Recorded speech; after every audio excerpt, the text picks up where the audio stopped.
आपण जर बघितलं असेल तर 16 एप्रिलला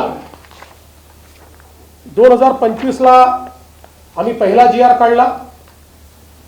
आणि त्या GR मध्ये आपण असं म्हटलं की मराठी ही सक्तीची आहे, दुसरी भाषा आपण इंग्रजी म्हटली, तिसरी भाषा आपण हिंदी म्हटली। त्यावर अनेकांनी प्रश्नचिन्ह उपस्थित केल्यानंतर आपण 17 जूनला हा GR बदलला आणि यामध्ये सांगितलं की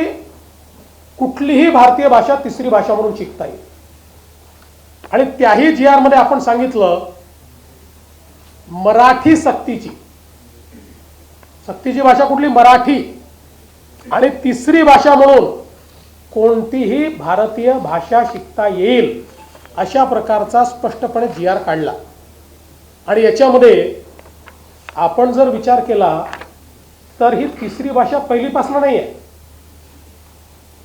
त्याचं लेखन वाचन हे तिसरीपासून आहे आणि 2 वर्ष पहिले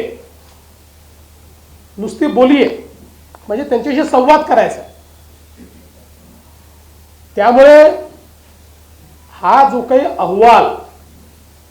या ठिकाणी मांडण्यात आला होता त्यानुसारच खरं म्हणजे आमच्या सरकारने निर्णय घेतला नव्हे तर सक्तीची केलेली हिंदी